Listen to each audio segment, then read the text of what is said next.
नमस्कार, मु महिमा चौधरी।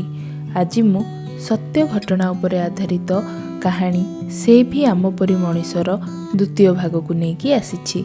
आशा करुच्ची कहानीटी आपण मानक मन को निश्चय छुईब। मु हाँ नानी कहली। घर को नहीं आमको बसाइले।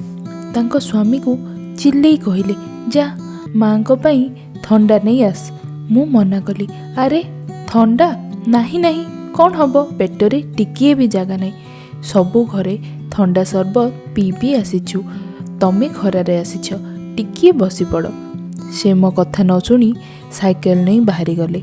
से पाखरे गोटिए भी दुकान न थाए। 2 किलोमीटर जाई आम पाई थंडा नहीं आसिले। मु रागी से नानी को कहली, कौन नानी, आमे कौन तम पाई नुआ हेइचु? से कहले, हाँ माँ, आमे तो गरीब लोक, छोटो जाति, सेथिपाई तमे आम घरे किछि खाइबनी। मु आउ कौन बा उत्तर देई थांती। पुणी कहली, सेमिति भाबिथिले तम घरे बसी न थांती नानी। से खुशी रे मो गाल को आउंसी देले। तापरे मु कहली, मार श्राद्ध, तमे निश्चय आसीब, बोउ कहिछि। से हसी देई हाँ कहले, टिकिए फोन करि देई थांत मा, आमे आसी जाई थांतु। ए खरारे आसिलो, कौन काम अछि कुह, भोर सखाळु आसी जिवु। मु हसिली, अरे ना ना, किछि काम नाही, तमे आराम से आस। घरे पहुँचला बेले संध्या हो गला। ता परदिन मार श्राद्ध। मो मार फोटो को आनी सज फुलरे सजाई देई थाए। घरे लोक भरी होई थांती। आम घर पुरोहित जहाँ मते कहउथांती मु सेही अनुसारे सबु पूजा पई सजाड़ी देई थाए।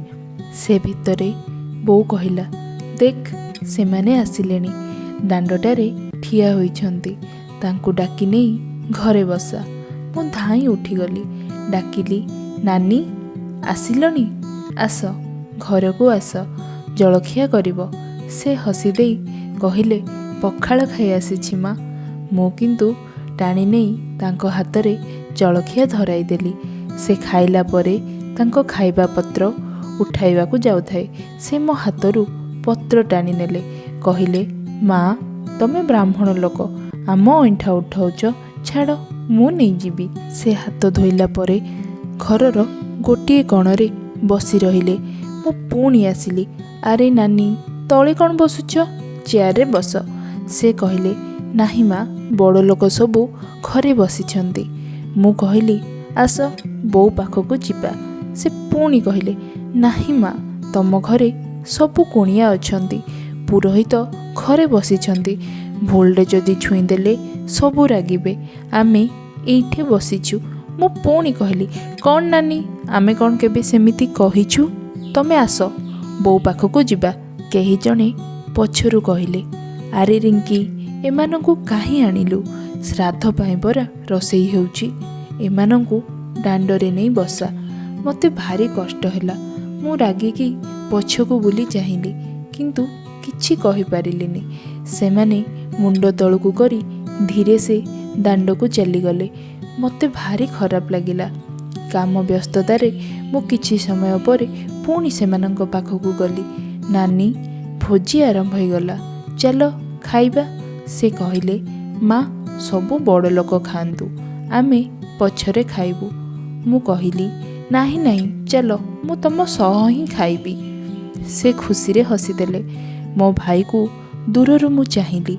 से मो मन कथा जानी सेमानंकु डाकी नेला, खाइबा आनी देला, किंतु पुणी सेमाने गोटिए कणरे बसी खाइले। मु खाउथाए, किंतु मो मनरे बस एही कथा ही चालुथाए।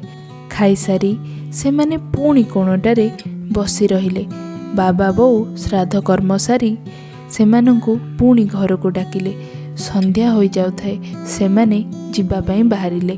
बोउ ब्यागटारे सबु जिनस भरी नानींक हाथ को बढ़ाई देला।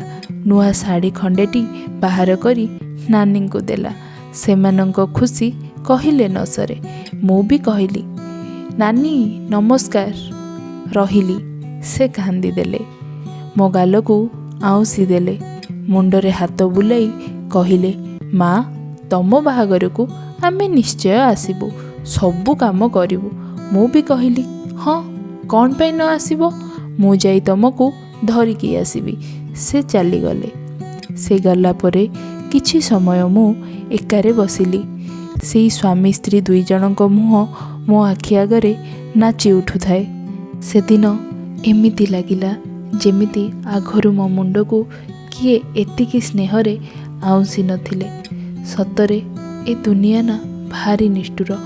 ଜାତି ଧର୍ମ ବର୍ଣ୍ଣ ପାଇଁ ମଣିଷ ପଣିଆ ହଜିଯାଇଛି। ଜାତିରେ ସେମାନେ ଛୋଟ, କିନ୍ତୁ ମନ ତାଙ୍କର ଭାରି ବଡ଼।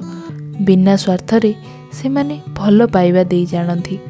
ଥରେ ତାଙ୍କୁ ସ୍ନେହ ଆଦର ଦେଇ ତ ଦେଖ, ଥରେ ତାଙ୍କୁ ଆପଣେଇ ତ ଦେଖ, ଥରେ ସେମାନଙ୍କୁ ସମ୍ମାନ ଜଣାଇ ତ। ସେ ବି ତ ଆମ ପରି ମଣିଷ।